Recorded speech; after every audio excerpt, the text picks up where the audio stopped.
여러분 안녕하십니까. 윤석열 대통령이 이재명 대표와 영수회담을 하기 전에 비선을 통해 전달했다는 내용이 흘러나오고 있습니다. 총리를 추천해달라. 비서실장도 이 대표가 불편해할 사람은 안 시키겠다. 심지어 부부 동반으로 골프 한번 하자는 얘기까지 건넸다고 합니다. 어떻게 생각하십니까? 언론들은 비선을 통한 조율은 바람직하지 않다. 여기에 초점을 맞추고 있는 것 같은데요. 저는 이 보도를 보면서 정말 무섭다는 생각이 들었습니다. 권력을 잡기 위해서라면, 그리고 권력을 유지하기 위해서라면 수단과 방법을 가리지 않는 모습이 보였기 때문입니다. 이 정도면 사전 조율이 아니라 야합 시도입니다.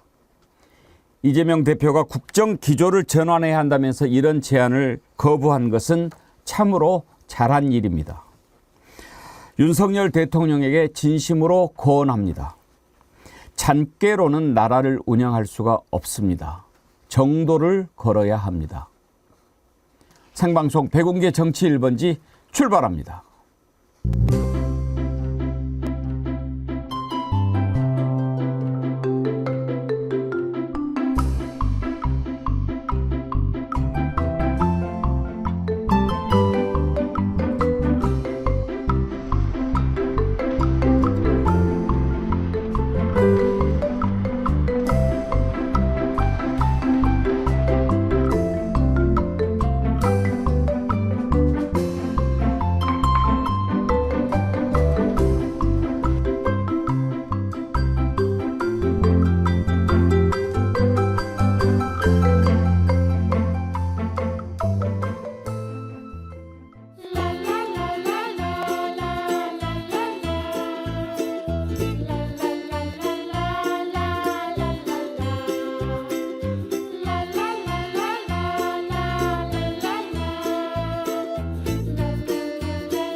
오늘도 백운계 정치 1번지 함께해 주신 여러분 감사합니다. 구독, 좋아요, 또 댓글 이런 것들이 백운계 정치 1번지를 살아 움직이게 합니다.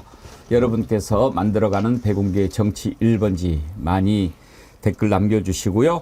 저희가 댓글 소개해서 알려드리고 또 이렇게 정어리 선크림 선물로 보내드리도록 하겠습니다.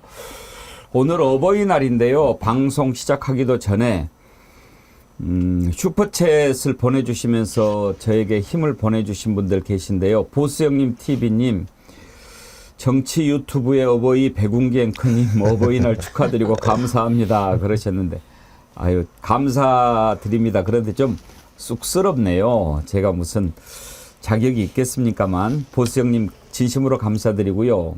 곧바로 이어서 박혜림님도요. 아버지 같은 분 백운기 앵커님 사랑합니다. 건강하세요. 힘을 주셨는데 감사합니다. 박혜림님이 그렇게 젊으신가요? 예, 고맙습니다. 오늘 이렇게 어버이날 함께 생각하면서 또 어버이 은혜 깊이 기억하면서 방송하도록 하겠습니다. 세 분 패널 소개합니다. 김유정 전 민주당 의원, 김종욱 전 민주연구원 부원장, 신인규 민심동행 창당준비위원장에서 이제 정당 바로 세우기 대표로 영차를 바꾸셨습니다. 어서 오십시오. 네, 안녕하세요. 세 분 가슴에 어깨 기세 단 카네이션 브로치가 아주 예쁩니다. 제가 우리 그 정어리몰에서 여러분들께 드리고 있는데 오늘 하나씩 채워드렸는데 김유정 의원님이 역시 제일 어울리시는 것 같습니다. 네, 예뻐요. 카네이션 브로치 많이 나오는데 이거 특별히 또 예쁜 것 같습니다. 카네이션은 이제 자녀들이 부모님한테 달아드리기도 하지만 저처럼 이제 부모님이 다 안 계신 경우에도 이렇게 차면서 부모님 은혜 생각하고 또 그런 의미도 있는 것 같아요. 예. 김종욱 교수님은 부모님 다 계신가요? 아니요. 뭐 재작년 다음에 4년 전 이렇게 두 분이 다 돌아가셔가지고 저도 이제 5월 8일이 좀 외롭죠. 그러니까 어느 감사하다라는 말씀을 드릴 분이 안 계셔서 좀 오래 사실 줄 알았는데 제 마음과 다르게 항상 이렇게 좀 떠나고 난 다음에 이렇게 좀 반성하고 후회하고 이러는 것 같아요. 그래요. 예. 그래도 우리 신인기 위원장님은 다 계시죠. 저도 이제 아버님은 돌아가셨고, 네, 어머님 한 분 계시는데, 저도 사실 늘 이렇게 사는 게 바쁘다 보니까 평소에 연락도 잘 못 드리고, 이렇게 효도는 해야겠다라고 마음에만 늘 있어가지고, 그래도 어버이날만큼이라도 특별히 또 어머님께 또 감사하다는 말씀 꼭 드리고자 합니다. 아침에 전화 드리셨죠? 아침에는 못 드리고 바로 끝나고 찾아갈 예정입니다. 아침에 먼저 하셨어야지요. 아침에 또 방송을 다녀오느라고. 예. 우리 정어리 TV 정어리언님들은 연세 많은 분들이 많이 계셔가지고 거의 이렇게 축하를 받는 그런 입장일 텐데, 오늘 아침에 이은주 애청자님께서 백운기 앵커님 예전에 방송에서 명절에 부모님 뵈러 가시는 분들이 제일 부럽다고, 차가 아무리 막혀도 뵈러 갈 수만 있으면 좋겠다 하시며 울컥하셨던 기억이 납니다. 이러셨는데 참 기억도 잘 하시네. 정말 그랬어요. 부모님이 안 계시면 어떨 때 제일로 생각이 많이 나냐면, 무슨 그 칭찬받을 만한 그런 일이 생겼을 때 제일 많이 생각나요. 예를 들어서 뭐 상을 받았다 그러면 아이고 내 새끼 이렇게 해주셨는데, 이제는 뭐 아주 좋은 일이 생겼어도 그걸 이렇게 기뻐해 주실 분이 안 계신다는 거, 그게 제일 가슴이 아프고 생각이 많이 나지요. 우리 정어리 TV 구독자가 이렇게 많이 늘어나고 지금 이렇게 승승장구하는 거 보신다면 참 기뻐하셨을 것 같은데, 그런 생각도 듭니다. 예, 어버이날 맞이해서 어버이 생각을 좀 해봤습니다. 오늘 첫 번째 이슈로 한국일보가 단독으로 보도를 했는데요. 이제 영수회담 사전 조율, 우리는 뭐 회담이 좀 어려워지고 뭐 이런 얘기 들었죠. 홍철호 정무수석하고 또 민주당의 대표 비서실장하고 이렇게 조율하는데 뭐 잘 안 됐다, 그런 것만 들었는데, 그 전에 윤석열 대통령이 결심을 하고 그 뜻을 전하는 과정이 이제 드러난 겁니다. 알려지기로는 함성득, 지금 경기대 정치전문대학원장인데 고려대 정치학과 교수를 했지요. 임혁백 민주당 공관위원장 하셨던 분도 고려대 교수고, 아마 고려대 교수 때 서로 가깝게 지냈던 것 같은데 두 사람이 만나서 조율을 좀 한 것 같습니다. 그런데 그 과정에서 나왔던 얘기들이 맹랑해요. 맹랑합니다. 그러니까 뭐 이러저러한 뜻을 좀 전하고 좀 풀어야 되지 않겠느냐, 이렇게 했으면 뭐 그럴 수도 있겠다. 뭐 처음에 비선을 통해서 말랑말랑하게 하고 공식적으로 라인이 가동이 되는 것은 뭐 정치에서 있을 수 있는 일이죠. 그런데 총리를 추천하면 우리가 뭐 몇 사람 뭐 검증을 해서 한번 해보겠다, 이런 얘기, 그것까지도 저는 뭐 괜찮다고 봅니다. 그런데 비서실장 이재명 대표가 불편해할 사람은 안 시키겠다, 그리고 경쟁 상대라고 생각하면 내가 좀 정리해 주겠다, 이런 얘기도 했다고 하고, 심지어 부부 동반으로 골프도 한번 치고 그러자, 이런 얘기도 했다고 해요. 어떻게 생각을 해야 될까요? 일단 임혁백 공관위원장이 몇 마디 얘기를 했던데 그 중에 한 부분 들어보죠. 이 대표가 사실상 지명하는 인사를 총리로 비서실장을 포함해서 정부의 고위직에 이 대표와 무슨 경쟁 관계에 있는 이런 인물은 가급적이 안 쓰겠다.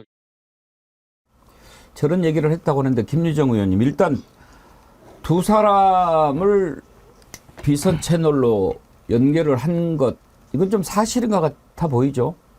예, 두 분이 실없는 소리를 할 사람들은 아니고요. 예. 특히 임혁백 교수가 공관위원장까지 했던 분인데 민주당에 없는 말을 지어내서 이렇게까지 자세하게 단독 보도가 될 정도의 일은 아니었던 것 같고요. 그러니까 사실일 걸로 확신을 하는데 문제는 뭐 대통령실도 완전히 뭐 이 상황을 부인하고 있고 또 민주당도 또 부인하고 있어요. 그래서 뭐 후속 기사가 어떻게 나올지는 모르겠습니다만은 사실로 보여지고요. 근데 제일 먼저 딱 들었던 생각은 그 함성득 교수를 통해서 이제 전달된 내용들을 보니까 방금 말씀하신 대로 뭐 총리 추천해달라, 뭐 여야정 협의체 얘기도 했다 그러고 앞으로 대권 가도에서 경쟁 상대가 될 만한 사람은 내가 정리해주겠다라는 취지의 이야기 아니었습니까? 그러니까 또 사법 리스크 문제도 사실은 뭐 내가 한 거 아니고 문재인 정부 때 시작된 건지 알잖아. 뭐 이런 취지잖아요. 그러니까 내가 앞으로 정치하겠다라고 선언을 했는데 총선 이후에 이런 식의 좀 비겁한 정치라고 해야 될까요? 좀 은큼하고 음모와 술수가 개입된 이런 식의 정치를 지금 하려고 했던 것인가. 그렇게 보여서 뭔가 굉장히 찝찝하고 기분도 나쁘다. 그런 생각이 이제 먼저 들었고요. 그리고 특히 저는 영수회담 반드시 필요하다. 이재명 대표부터 만나야 된다라는 이야기를 그 대통령 취임 이후에 계속해서 나왔던 이야기인데 그동안에 그 인격적으로 그 모욕하고 모멸감 주는 그런 발언들을 계속해 왔잖아요. 막 피의자 뭐 이런 얘기 해가면서 지금 만나기 곤란하다. 여당이 서운해한다. 온갖 얘기를 다 갖다 붙였는데 이렇게까지 비굴해 보일 정도의 이런 이야기를 특히 비선 논란이 충분히 일 수 있는 사람을 통해서 이렇게 전달했다라는 것이 윤석열 대통령이 하고자 하는 정치가 무엇인지를 단편적으로 보여주는 그런 모습이 아닌가 싶습니다. 김종우 원장님은 그 보도 보고 어떤 생각이 드셨나요? 대통령이 아직도 정신을 못 차리고 있구나 이런 생각을 많이 했습니다. 그러니까 과거에는 대파값 때문에 세상 물정 모르는 것 같았는데 지금 보니까 또 민심도 잘 모르는 것 같은. 그러니까 나온 내용들의 사실 확인이 안 되는데 뭐 대통령실이나 민주당에서 그런 적이 없었다고 지금 딱 잘라 말하기 때문에 나온 내용들은 이제 두 교수의 발언만 가지고 확인할 수 있는 건데 그게 사실이란 그런 거잖아요.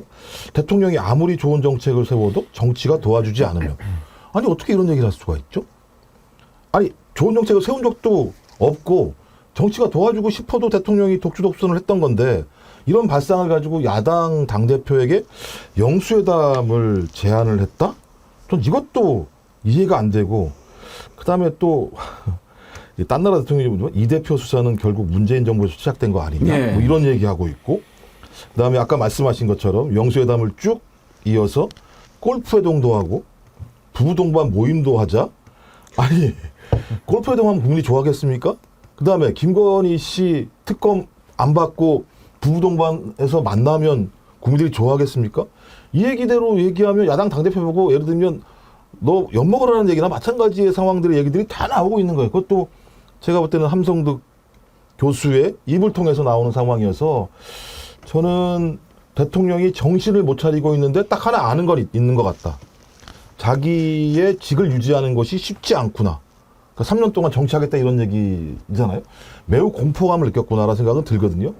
그래서 공포감을 느끼는 사람이면 그 공포에 맞게 진짜 진정성 있게 그런 내용들을 제안을 했어야 되는데 내용을 들어보면 전혀 세상 물정도 민심도 모르는 것 같아서 또 한 번 국민들을 화나게 하는 일을 벌였구나. 그리고 이게 나중에 뒤늦게 두 교수의 입을 통해서 확인됐구나. 뭐 그 정도밖에는 제가 볼 때는 뭐 더 이상 뭐. 지금 그 우리도 놀랐지만 국민의힘 당원들은 더 놀란 것 같아요. 아주 난리가 났던데 당원 게시판에 진짜 보수 괴멸자다. 지금 당장 탈당해라. 이런 글이 올라오기도 하고 민주당 트로이 목마 윤석열 어찌 저런 말을 영수회담에서 할 수 있다는 말이냐. 한동훈 죽이고 이재명한테 붙어서 감옥 안 가게 해달라고 빌었냐. 뭐 이런 원색적인 비난 글까지 올라왔다고 그래요. 신인규 대표님. 그러니까 저는 윤석열 대통령이 만약에 저 비선에 대해서 활용을 통해 가지고 이재명 대표랑 이야기한 게 사실이라면은 저는 비선을 쓴다는 거에 대해서는 문제 제기가 필요하다고 봅니다. 그러니까 왜냐하면 지금도 대통령실 안에 비선 4인방이 있잖아요. 그러니까 그분들 아직 정리도 안 돼 있고 너무나도 비선이 이 정부에는 많다. 그래서 지금도 영수회담을 조율하는데 원래 정상적으로 한다 그러면은 대통령이 정무실장과 이재명 대표의 비서실장을 통해서 하는 것이 정상적인 개선인데 그걸 다 놔두고서 뒤에서 누군가가 임명했는지도 모르겠는 이런 비선들을 통해 가지고 너무나도 야합스러운, 그리고 너무나도 정치공학스러운 이야기들을 나눴다라는 것이 표면화되니까 당연히 보수 지지층들은 흔들릴 수밖에 없는 겁니다. 그리고 저는 이 보도가 나오기 직전까지도 TK나 이미 고령층에서도 지지층 이반이 있었거든요. 근데 전 이 보도 이후에 더 가속화될 수밖에 없다고 보고요. 저는 윤석열 대통령이 지금까지 정치검사로, 소위 정치검사로 불리면서 MB 정권과 손잡았고, 그 다음에는 문재인 정권과 손잡았고, 항상 그 정권의 뒤통수를 치면서 올라온 게 지금의 윤석열 대통령의 현 지위거든요. 근데 저는 한 번 배신한 사람은 두 번 배신하긴 더 쉽다고 보는데 그 배신의 습성이 지금도 꿈틀꿈틀하고 있는 거 아닌가? 그렇게 해서라도 자기 몸보신 내지는 자기 배우자 지키기에만 골몰하고 있는 참 비루한 그런 대통령의 모습을 엿본 거 아닌가라는 생각이 좀 들었습니다. 아까 제가 맹랑하다 이렇게 표현을 했는데 비루하다 그 표현이 좀 와닿는데 이런 건 진짜 야합이죠. 야합이죠. 그리고 정치가 이런 식으로 이루어진다라고 생각하는 거잖아요. 윤석열 대통령은 정치를 제대로 해보지도 않았지만 국민의 마음에 들게 뭔가를 하려는 시도를 이런 식으로 뒷전에서 이렇게 하는 게 먹힐 거라고 생각했다는 자체가 저는 그 발상 자체가 굉장히 놀랍고 불쾌합니다. 그리고 더군다나 그 비선 라인이라는 사람이 함성득 교수가 그 아파트 주민이고 거기 목욕탕에서 자주 만나서 내가 말이야 총선 끝나고 이재명 대표를 만나야겠어. 너 이명박 교수 친하지? 뭐 이런 식으로 지금 이어진 거잖아요, 이게. 이렇게 말 좀 전해봐. 그러면 좀 뭐가 좀 답이 나오지 않을까? 내 아내가 좀 걱정이 되는데 우리 집사람하고 이런 식으로 풀어갔다는 거, 이런 발상을 했다는 것 자체가 국민들에 대한 모욕이고 무시죠. 그 총선 결과를 보고 어떻게 문제를 이렇게 풀어가려고 합니까? 국정을. 그래서 그 자체로 정말 정말 안 되겠다는 생각이 다시 한번 들었고요. 그 내용들도 정말 이거는 그동안에 해왔던 그 오만하고 그 국민을 무시하는 그런 태도하고 또 완전히 딴판인 모습을 지금 이재명 대표에게 전달을 한 거잖아요. 그래서 문제를 이런 식으로 풀어가려고 한 것, 그리고 공식 라인들이 다 있는데 어떻게 함성득 교수가 이 정권에서 어떤 위치에 있는 사람입니까? 저희는 윤석열 정권 출범하고 함성득 교수의 이름을 처음 들어요. 이런 비선 라인에 뭔가 있었다라는 단독 보도를 통해서 처음 듣기 때문에 이런 역할을 맡기고 할 만큼 이 위기 국면에서 이 정권의 위기 국면인데 이렇게 맡길 정도의 굉장히 중요한 인물이었는가도 저는 궁금하고요. 항상 이런 식입니다. 비선 라인. 이혼모 비서관의 부인을 나토 순방에 동행하고 그런 모습들도 다 그냥 비선 라인. 내 마음대로. 내 마음인데 뭐가 어때서 라는 식의 그런 그 아나무인이라고 할까요? 국민을 완전히 무시하고 내 마음대로 하겠다라는 선언이라고 할까요? 그런 태도로 일관됐던 모습이 총선 위기, 참패 위기 상황에서도 똑같이 그대로 드러나고 있다는 거죠. 그래서 도저히 뭐 달라질 기미가 안 보이는 내용들이죠. 콩이맘님, 비선을 너무 좋아하는 거 아니야? 야합도 아니고 뭐 하는 거니? 윤 씨가 할 줄 아는 게 그런 것밖에 없지요. 뭘 바라겠습니까? MRH님, 이제서야 힘의 균형이 바뀐 것을 인식한 것 같습니다. 문재인 정부 당시 검찰총장이 되기 위해서 거짓 항복 선언을 했던 것처럼 이번에도 거짓 투항을 하는 것으로 보입니다. 자신보다 강한 자에게는 무릎 꿇는 습성이 어디로 가겠습니까? 권상님, 예전에도 독재 정권에서 야당 대표 보좌해놓고 일방적으로 뒤통수 치는 발표를 해서 야당 대표 엿먹이는 짓을 했는데 그런 야비한 짓은 참 잘도 따라서 하네요. 보스형님 TV님, 한가하게 골프를 치자고 국민은 당신 뺨을 치고 싶다. 파랑새님, 국정운영 자신 없으면 대한민국 더 망치지 말고 그만 내려오자. 한우엔 흑돼지. 아이디가 그렇습니다. 알려진 게 이 정도지 더 추잡하고 더러운 짓 셀 수도 없을걸요. 신인규 대표님, 우리가 윤석열 대통령의 프레지던시, 그러니까 대통령직에 대한 인식이 정말 문제가 있다라고 하는 문제를 여러 차례 제기를 하고 비판을 했는데 과연 국정을 이끌고 갈 만한 어떤 기본 자세가 돼 있는가 그런 생각이 좀 들지 않습니까? 그러니까 우선은 사실 전 이렇게 비선을 써가지고 영수회담을 준비했다라는 것 자체가 저는 문제라고 봅니다. 왜냐하면 국정농단이라는 게 사실상 비선의 활동을 통해서 그동안에도 이루어졌거든요. 대통령한테 그 수많은 비서진들이 있고 비서를 쓰라 그랬지 누가 비선을 쓰라 그랬습니까? 그러니까 이건 정말 대통령다움이 없는 모습인 거고 저는 윤석열 대통령은 지금 이 권력이라는 거에 대한 이해 자체가 매우 왜곡돼 있다. 한평생 검찰 권력, 특수부 권력을 갖다가 자신만을 위해서 써서 그런지는 모르겠는데 보통 우리가 정치를 하고자 할 때 권력이라는 건 수단 아니겠습니까? 이 권력을 갖다가 우리가 어떤 목적을 가지고 국민들의 삶을 어떻게 낫게 만들고 싶다. 그리고 우리 미래를 어떻게 대비해서 열어가고 싶다라는 그 숭고한 목적을 가지고서 권력은 뭐 자리는 하나의 수단과 도구에 불과한 건데 이 윤석열 대통령 같은 사람은 아예 목적 자체가 없는 사람이기 때문에 그냥 목적 그 자체가 지금 그 권력 자체가 수단이 목적이 되는 이런 굉장히 위험한 저는 지경에 와 있는 사람이라 좀 보고요. 앞으로도 뭐 놔둔다고 해서 자리에 직을 유지한다고 해서 그 대통령다움이 저는 발생할 것 같지는 않고요. 여전히 권력이라고 하는 그 도구 자체를 목적화하면서 계속 그 목적을 유지하기 위한 뭐 소위 말하는 좀 더러운 정치질이라고 할까요? 배신과 야합과 협잡질이 난무하는 국민들의 뒤통수를 치는 일들이 앞으로도 저는 많이 발생할 것 같다라는 좀 불길한 예감이 많이 듭니다. 김정호 원장님, 지금 윤석열 대통령은 생각하는 게 한 가지밖에 없는 것 같아요. 어떻게 하면 우리가 살 수 있을까? 그렇죠. 3년이라는 얘기가 많이 나왔고 낙천자, 낙선자들 만나서도 마찬가지입니다만 자, 우리는 당신들 떨어졌지만 정치 운명 공동체야. 3년간 잘해봅시다. 제가 볼 땐 앉아서 그런 얘기 들으면 장난쳐? 너 때문에 떨어졌는데 나한테 3년을 같이 가자고 뭐 이런 식의 생각이 들 것 같은데 일단 한국일보 보도가 사실이라면 엄청 비겁해요. 지금까지 영수회담 안 한 이유에 대해서 강성 지지층과 참모들의 반대 때문에 많아졌다고 얘기를 해요.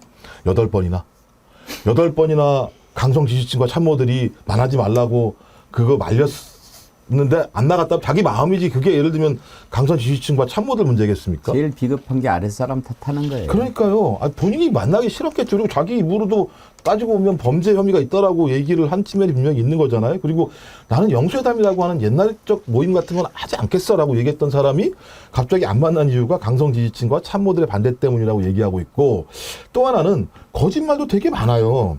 지금 이 기사에 의하면 총선이 지나고 며칠 후에 대통령실로 함 교수를 불렀다는 거 아닙니까? 그러면 한 13일, 14일 정도 될 거라는 생각이 들거든요. 그때부터 이제 라인들이 시작됐다는 거잖아요. 비선 라인들이. 그래놓고 4월 16일 날 뭐라 그랬습니까? 국정 운영 방향은 옳았다. 아니, 비선 라인을 통해서 야당 당대표랑 영수회담에 대한 나름대로의 타진을 하는 상황에서 국무회의에 가서 공식적으로 야, 국정 운영 방향 옳았어. 무슨 대답을 할 수가 있습니까? 이재명 당대표가 국정기조 바꾸라고 얘기했다면서요. 그럼 만나자고 얘기해놓고 국무회의에서는 완전히 딴 얘기를 한 상황이 벌어지고 있는 거예요. 그 다음에 대화 나누는 동안은 총리 전혀 예를 들면 인선하지 않겠다. 당신한테 맡기겠다 해놓고 YTN과 TV조선에다가 흘렸잖아요. 그럼 무슨 짓입니까? 그런 내용들을 가지고 소위 비선 라인을 통해서 영수회담을 협상했다라고 하는 것 자체가 저는 그냥 일종의 자기의 정치적인 공작, 작업을 한 것밖에 안 된다. 이런 상황 자체는. 쭉 일정을 보니까 그런 상황이 벌어진 거예요. 진정성도 없었다라는 거고, 따지고 보면 공포심도 있습니다만 이걸 통해서 야당을 갈라치려고 했던 측면들이 있지 않는가라는 생각이 들어서 진정성 있는 영수회담의 제안이기보다는 정치적인 노림수를 가지고 다 활용한 거다. 저는 한 교수만 활용했을까? 다른 것도 있지 않을까? 전 그런 생각이 듭니다. 그러니까 저는 윤석열 대통령이 그동안 뭐 거짓말한 사례는 여기서 읊으면 아마 방송을 24시간을 해야 될 것 같고 참 저렇게 거짓말에 능하고 본인의 권력, 그러니까 본인의 몸보신만을 위해 가지고 저렇게 그 총선 대패 이후에도 정신을 차리지 못하고 한다라는 게 참 너무 경악스러운 것 같고요. 저는 윤석열 대통령은 이제 양치기 소년이라는 말로도 좀 표현이 불가능하고 거의 정치적인 저는 신용 파산자라고 보거든요. 그러니까 누가 윤석열 대통령과 뭐 같은 팀이라고 여겨지는 소위 그 내부자들끼리도 이 거래가 될까요? 근데 하물며 야당 대표가 윤석열 대통령하고 이제 이쯤 왔는데도 뭘 논의하겠다? 저는 윤석열 대통령은 이제 국민적인 신뢰를 다 잃어버렸기 때문에 더 이상의 어떤 약속이나 어떤 미래에 대한 다짐, 저는 뭐 무의미하다. 더 이상 거래가 불가능한 파산자다라고 저는 생각을 합니다. 이런 생각이 듭니다. 이제 총선 끝나고, 그러니까 이제 중간 정리를 하자면, 마음의 중심이 없으면 이 말 듣고 저 말 듣고 막 흔들리게 돼 있어요. 갈대와 같이 흔들리죠. 그런데 좀 깨달아야죠. 아, 내가 잘못됐구나. 이제 이렇게 하면 안 되겠구나라고 깨달았으면 어떻게 풀어야 됩니까? 그러니까 마음이 올바르지 못하면 이쪽으로 갔다가 저쪽으로 갔다가 그렇게 되는 거거든요. 마음의 중심이 없으니까 이런 방법도 써보고 또 아닙니다. 강하게 나가야 됩니다. 그러면 또 그런가? 이렇게 되는 거죠. 적어도 한 나라를 이끌고 가는 대통령이라면 마음에 뭔가 확실한 건 있어야죠. 저는 이렇게 생각합니다. 만약에 총선에서 이렇게 대참패를 했다. 그러면 어떻게 해야 됩니까? 보수 언로가 됐든 진보 언로가 됐든 언로를 만나서 찾아뵙고 말씀을 들어야죠. 제가 뭐를 잘못하고 있었던 겁니까? 그러면 이런저런 얘기들을 해주지 않겠습니까?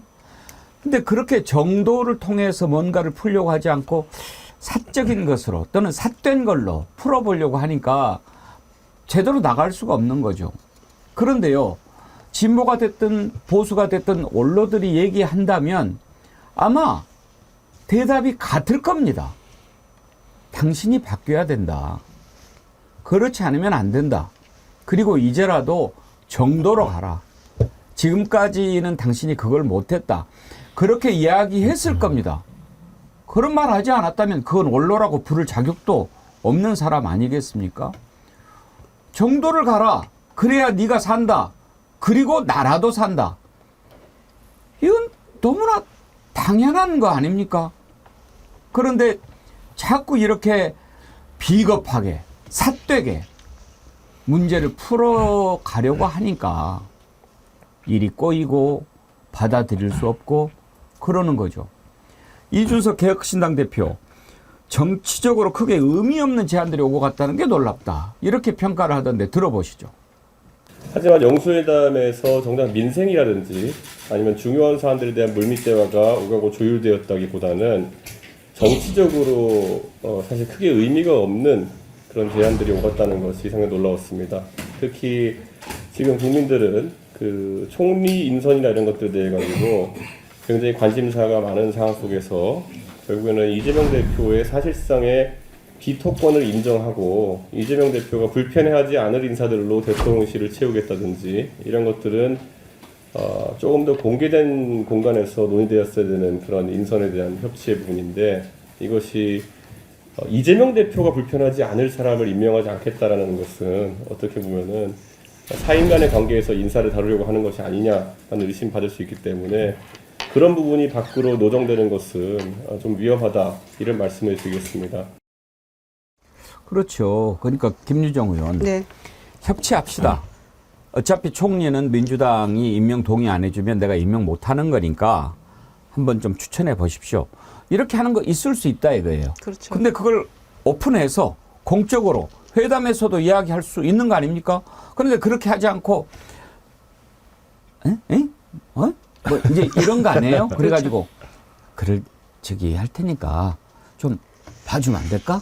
이제 이러는 거 아닙니까? 그렇죠. 그러니까 대통령이라는 자리의 무게감이랄지 어떤 공적 책임의식 이런 거하고는 거리가 먼 사람이다라는 걸 다시 한번 느끼게 해주는 장면들인 것 같고요. 뒤로 어떻게 좀 뭐를 해보려고 하는 그것도 좀 의제들도 하찮아요. 그냥 본인이 살아보겠다라고 하는.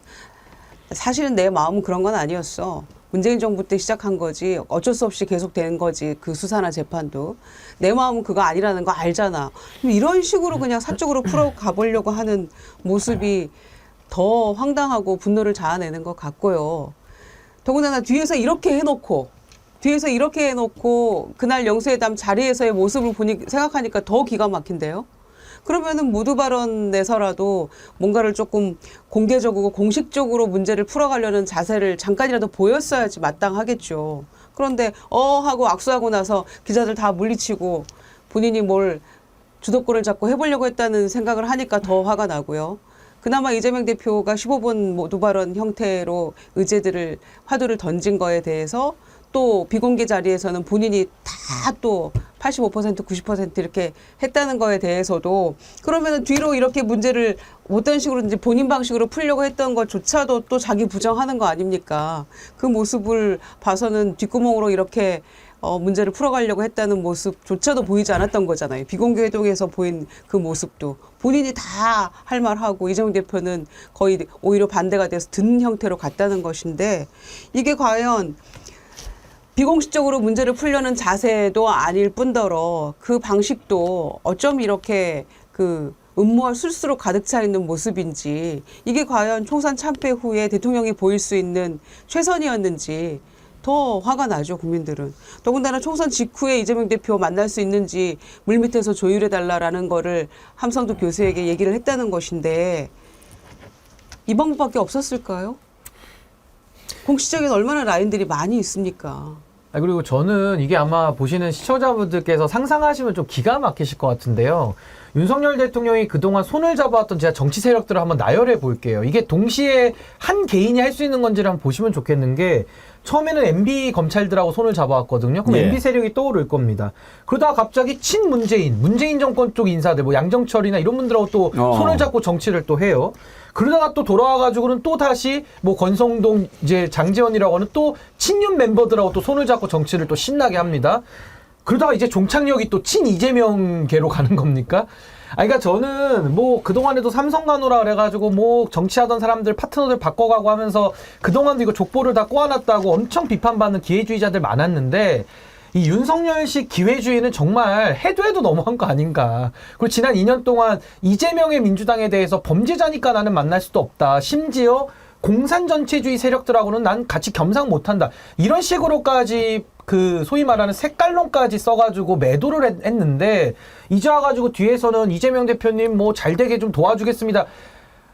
정말 저는 사람으로 안 보이거든요. 이쯤 되면은. 이거 거의 동물도 이렇게 안 하지 않습니까? 이게 너무 심한 거 아닙니까? 진짜 기회주의도 우리가 정도가 있지. 이거 좀 반성이 좀 필요합니다. 정말. 그러면 앞으로 김정은 원장님 윤석열 대통령을 친명으로 분류를 해야 될까요? 강아지들도 이러지 않잖아요. 개도 주인을 알아보는데. 이게 다 사실이면 찐명이에요, 찐명. 찐명 아닙니까? 그러니까 제가 신은기 변호사님이 나오면 제가 민주당이 맞나 이런 생각이 들 때가 이거 더 강하게 말씀을 하시니까 저는 대통령이 겁이 엄청 많은 것 같아요. 총선 전에 기억나십니까? 아주 탄핵을 시킨다 뭐 이런 얘기까지 막 나옵니다. 하려면 하십시오. 이렇게 아주 강하게 얘기했었잖아요. 이랬던 사람이 선거가 지고 난 다음에 그 딜을 했다라는 내용을 보면 그런 거 아닙니까? 내가 너한테 다 줄 테니까 나를 좀 살려줘. 이런 내용이나 마찬가지인 거잖아요. 자, 총리 지명권도 줄게. 근데 진보적인 사람은 안 되니까 좀 중도 성향의 사람을 몇 명을 골라가지고 우리 영수회담 할 때 같이 얘기를 해볼까? 이게 얼마나 웃긴 얘기입니까? 그리고 야당 당대표가 그 제안을 비선 라인에서 받아가지고 영수회담에서 그 논의를 했다고 하면 저는 이재명 당대표 제가 볼 때 내부에서 엄청 요구다 먹을 수밖에 없는 사안들이에요.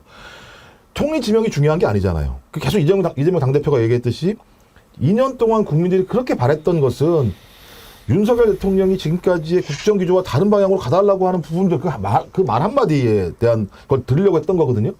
근데 여전히 그 말 한마디를 하지 않기 위해서 저희 다양한 안들을 줬다고 얘기하는데 저는 그 안 받았으면 아마 이재명 당대표가 제안한 내용에 대해서 절대 수긍하지 않았을 거라는 거죠. 또 겉모술수인 것이고 아까도 말씀드린 야당을 갈라치기를 하려고 하는 아주 흉악한 음모, 정치 공작이 벌어지는 거죠. 그러니까 저는 모든 사안들을 검찰 그 당시에 수사를 할 때 예를 별건 수사 다음에 주변 사람들 압박하는 다양한 예를 검사 수사 기법을 가지고 옥죄이는 방식이 여전히 대통령인 지금 상황에도 그런 방식으로 작동하고 있는 것 같다라는 생각이 들어서 아까 그 앵커님께서 갈 때 이렇게 말씀하셨는데 제가 볼 때 갈 때다 이런 생각이 듭니다. 네.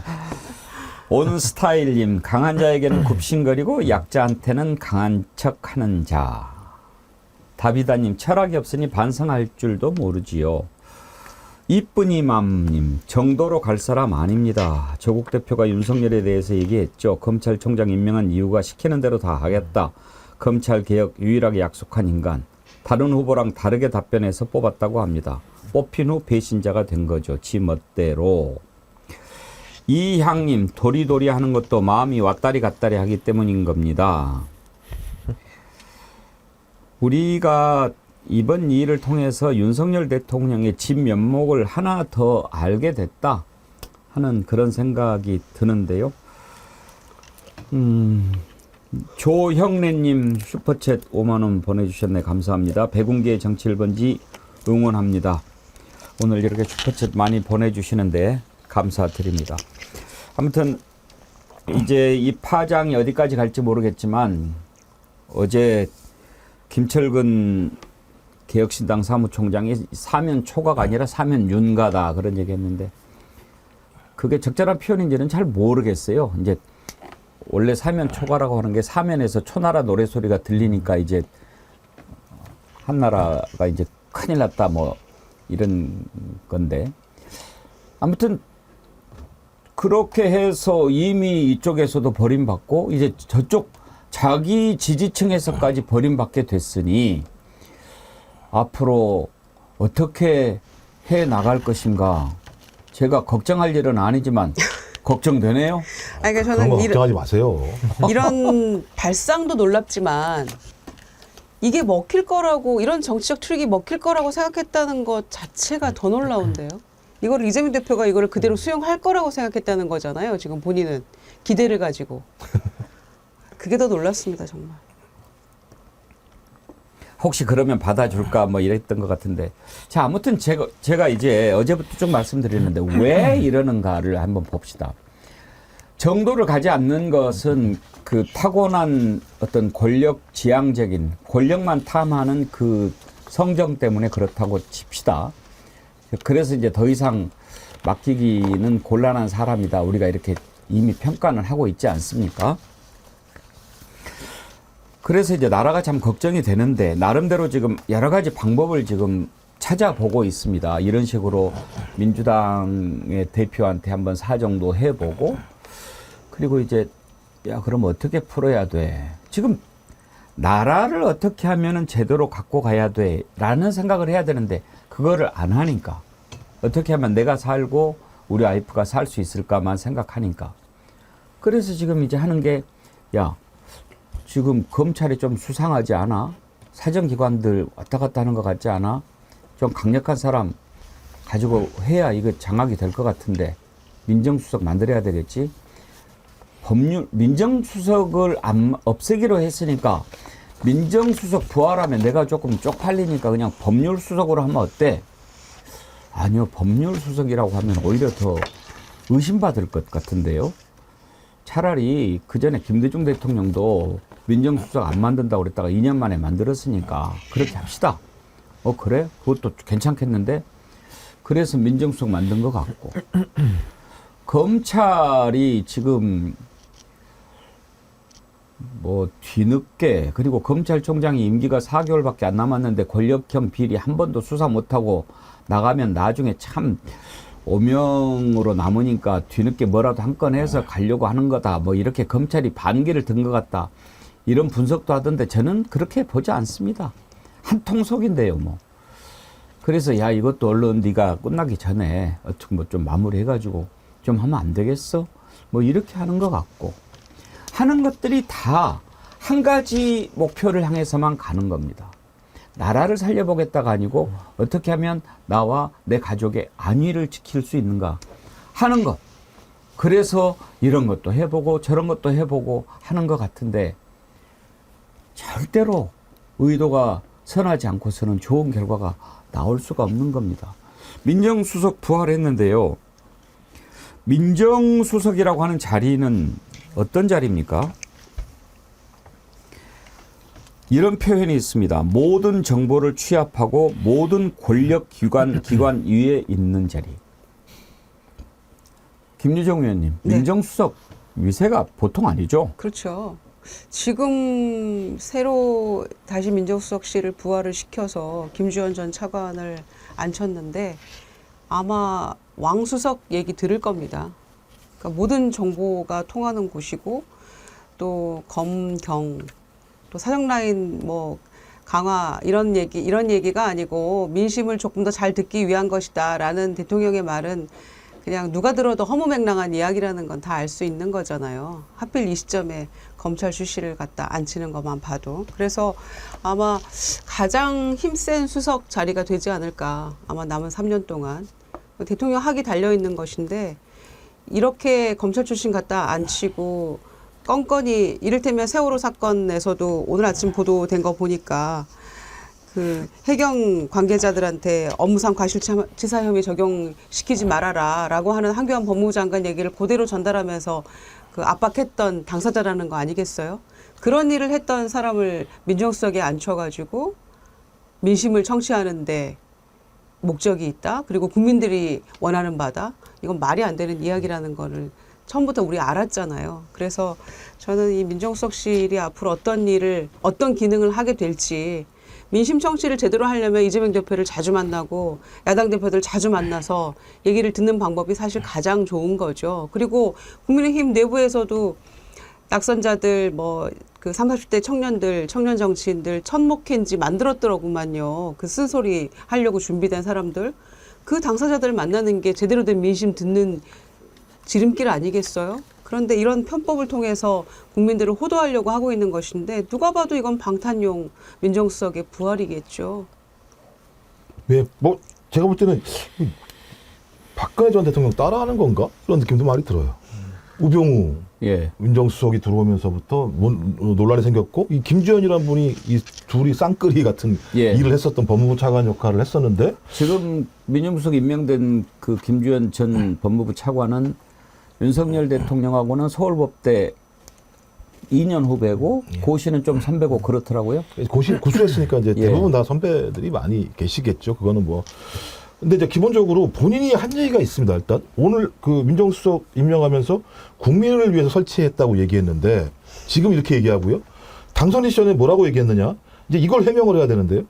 민정수석실은 합법을 가장해 국민 신상 털기와 뒷조사를 벌여왔다. 이 당선인 시절에 얘기한 겁니다. 예. 그러면 본인이 생각한 국민 신상 털기와 뒷조사를 안 할 수 있는 방법이 뭔지를 설명을 해야 되는 게 하나고요. 또 하나가 과거 사정기관을 장악한 민정수석실은 세평 검증을 위장해 정적과 정치적 반대 세력을 통제하는 경우가 비일비재했다. 그럼 지금 상황에서 갑자기 국민을 위해서 민정수석실을 세우겠다고 얘기하는데 많은 국민들은 아 그렇구나 그렇다면 신상 털고 뒷조사하려는 거 아니야? 정적 죽이고 반대 세력 통제하려는 거 아니야? 라고 국민들은 느낄 수 있는 거잖아요. 이 위기의 상황에서 민정수석이라고 하는 걸 만들었으니까 여기에 대한 내용들은 전혀 얘기하지 않고 또 국민을 위한다고 얘기를 해요. 아니 국민을 위한다는 분의 말씀에 의하면 국민을 사랑하시는 건데 사랑하시는 국민이 108석밖에 안 줬어요. 그럼 납작 고개를 엎드리고 민정수석이 어떤 본인이 얘기했던 과거와 다르게 이런 일을 하지 않을 수 있는 방법이 뭔다라고 설명을 해야 되는 건데 그냥 막연하게 국민을 위해서 설치한 것이다. 그러겠죠. 국민의 신상을 털고 뒷조사를 하기 위해서 만든 거라고 생각이 안 들기 때문에 이 자체는 저는 통제용이다. 누가 뭐라고 하더라도. 그리고 옛날 과거에 청와대는 두 개의 라인이 가장 핵심적인 라인인데요. 하나가 민정수석과 국정상황실입니다. 자, 그야말로 모든 정보가 들어오는 것과 함께 사정과 기강을 갖다 확립하는 게 민정 라인에 있기 때문에 공무원들 벌벌 떱니다. 벌벌 떨고 벌벌 떨게 하는 가장 중요한 요인은 정보를 가지고 있다라는 거거든요.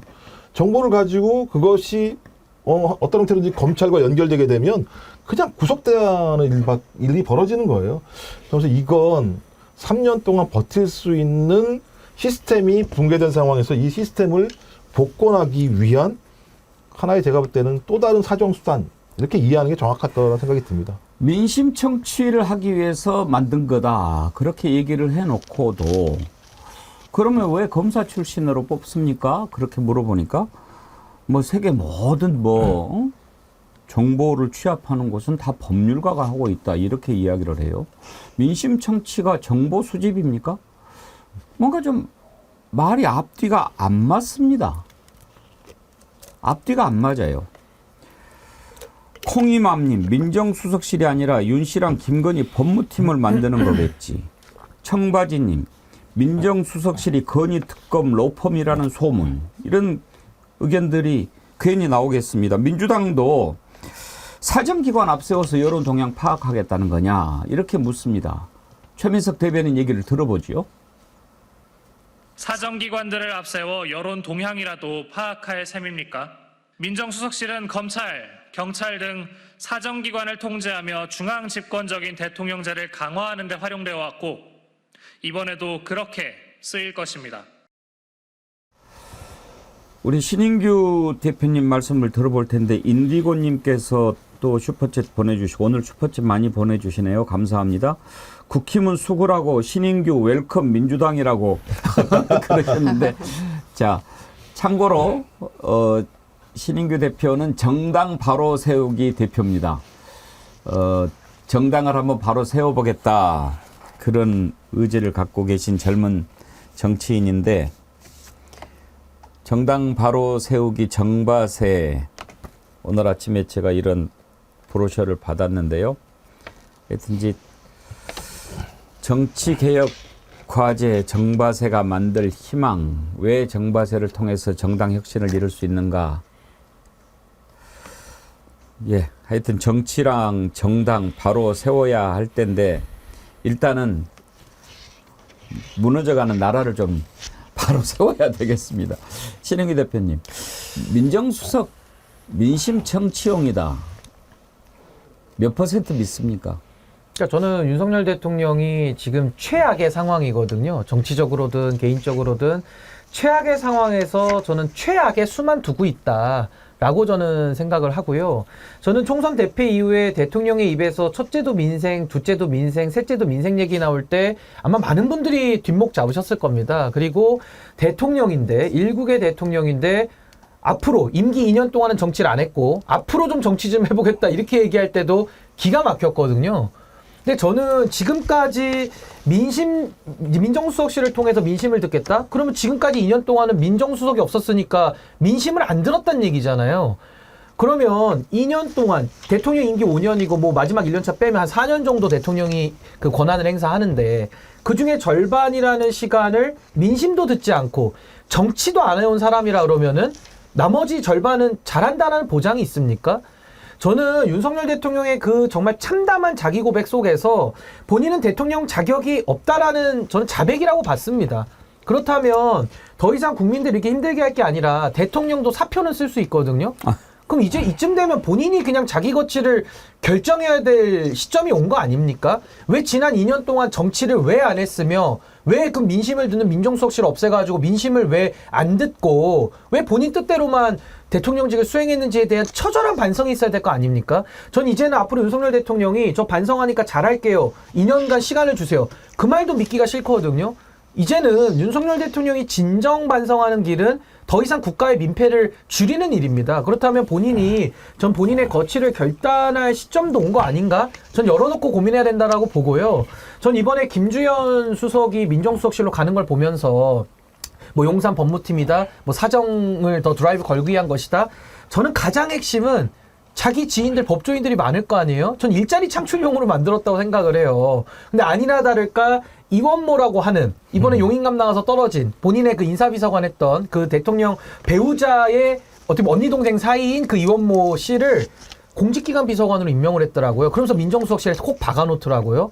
이거 어떻게 해석해야 됩니까? 이거 반성하는 대통령 맞습니까? 아니, 정말 기가 찹니다. 그래서 저는 이번에 김주현 수석을 민정수석으로 임명한 것은 본인들의 동기들이나 후배들 일자리 창출하기 위한 목적이 좀 크다라고 보고요.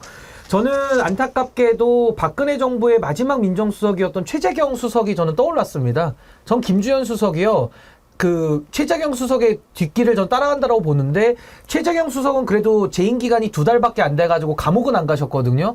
저는 김주현 수석 길게 근무하면 근무할수록 이분이 저는 나중에 사법 처리될 가능성 좀 매우 높다라고 봅니다. 그래서 저는 법을 준수하시면서 민정수석 하시기를 좀 개인적으로 당부의 말씀 드립니다. 안 그러면 진짜 감옥 갑니다, 제가 볼 때는. 오늘 여러 번 해요. 내일 기자회견에서 요 물어봐야죠. 글쎄요, 지금 내일도 물어볼 것 같은데 민정수석 소개할 때 SBS 기자인가가 질문을 했더라고요. 야당에서 뭐 사정기관 장악용이라고 뭐 사법 리스크 관리용이라고 하는데 어떻게 생각하느냐. 내일 또 이런 질문이 나올지는 모르겠습니다만 그랬더니 윤석열 대통령 그렇게 답변하더군요. 그거는 문제는 나오면 뭐 내가 풀어야지 민정수석실이 어떻게 풀겠습니까? 그러던데 뭐 여러분들 정신건강 생각해서 얼굴을 안 보내고 이렇게 하는 것도 저희들이 해봤는데요. 표정을 좀 볼 필요가 있어요. 상당히 좀 머쓱해 하면서 얘기를 하더군요. 한번 그 부분 들어보시겠습니까? 그 신임 민정수석께서 아무래도 검찰 출신이시다 보니까 사정기관 장악에 대한 우려가 외부에서 제기가 되고 있고요. 그 야당에서는 이게 사법 리스크 방어용이다, 특검 방어용이다 하는 비판도 나오고 있습니다. 이런 우려와 비판에 대해서 대통령님께서는 어떻게 생각하시는지 듣고 싶습니다. 국민을 위해서 설치한 것이고요. 아무래도 민심 정보라고 하지만 결국은 이제 이 정보를 수집하고 다루는 일이기 때문에 사실 뭐 우리나라뿐만 아니라 세계 어느 나라에서도 이 정보를 다루는 부서는 꼭 법률가가 지휘를 하면서 이 정보 자체가 법치주의 테두리 안에서 이루어질 수 있도록 그렇게 하고 있습니다. 사법 리스크가 있다면은 제가 해야 될 문제이지 제 문제를 또 저에 대해서 뭐 제기된 게 있다면 제가 설명하고 풀어야지 민정수석이 할 일은 저는 아니라고 생각합니다. 네. 김유정 의원님, 본인 사법 리스크를 자기가 풀겠다라고 얘기할 때 표정 보셨어요? 네, 뭘 어떻게 풀겠다는 거죠? 본인과 배우자인 김건희 여사의 이 사법 리스크에 대해서는 다 거부권으로 지금 문제를 풀려고 하고 있는 거 아닙니까? 그러니까 본인 문제, 가족 문제들을 다 비껴가려고 하고 있는 거고, 우리는 건드리지 마 하고 있는 건데, 그리고 정보 수집을 통해서 민심을 어떤 방식으로 들을 수 있죠? 아까 말씀드린 것처럼 정말 제대로 된 민심을 들으려면 야당 대표들 자주 만나고 낙선자들 자주 만나고 특히 쓴소리 했던 이준석 대표나 유승민 대표 만나면 돼요. 거기에 더해서 지금 사실은 뭐 보수진보 언론 할 것 없이 윤석열 대통령의 어떤 국정기조 변화 이렇게 해서는 안 된다라는 걸 총선 전후로 정말 입에 침이 마르도록 하고 있어요. 그런 하다못해 진보 그 매체나 인사들 만나기 싫으면 보수 언론의 논설위원들 쓴소리 마다하지 않았고 했던 사람들 만나서 허심탄회하게 몇 시간만 들어도 아 이게 진짜 민심이구나. 내가 바뀌지 않으면 안 되겠구나라는 생각을 아마 더 하게 될 텐데 그런 자세는 안 돼 있으면서 어차피 검찰이 뭐 정보를 수집해서 그걸 통해서 민심을 듣겠다고 하는 이 발상 자체가 더 이 분노 지수를 끌어올린다고 생각을 하고요. 특히 국정원 댓글 사건 당시에 그 수사팀장이었잖아요. 윤석열 대통령이. 그때 당시에 이 김주현 수석에 대해서 굉장히 탐탁치 않게 여겼다는 거예요.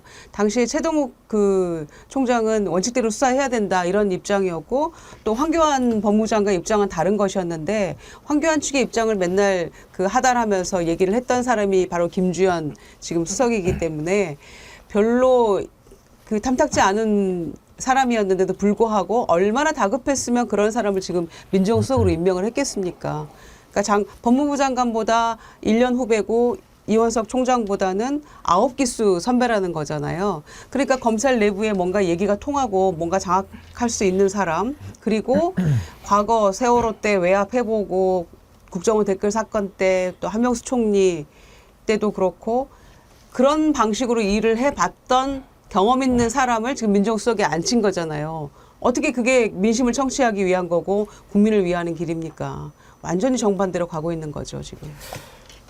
뭐야 뭐님, 연휴도 길고 할 때 소외된 사람은 없는지, 국내 여행은 활성화 홍보가 필요한 건 아닌지, 자영업자들은 긴 연휴 동안 어떻게 하는지, 뭐 아무 생각이 없고 자기만 지키느라 바빠서 국민들은 다 죽겠네요, 아주. 고미경님, 절대 바뀔 수 없는 존재, 말해봤자 입만 아픔. 다시 태어나지 않는 한 변화는 없다. 그 정도의 깜냥이 안 됨. 나라와 국민을 위해서 최대한 빨리 어떻게 해야 함. 철딱선이님, 대통령 후보 시절에도 아는 게 없어 보였는데 거기에 배우고자 하는 겸손도 없어 보여. 저런 사람은 한 나라의 대통령이 돼서는 안 된다고 걱정을 했건만 걱정이 현실이 되어 국민과 나라의 조직을 오직 자신 하나의 안위를 위해 두려움 없이 권력을 휘두르니 하루도 더 견디기가 힘드네요. 매일 이런 글들이 올라옵니다. 보스형님 TV님 재밌는 글 보내셨네요. 다시 한번 물어본다. 거울아 거울아 이 세상에서 누가 제일 싫으냐?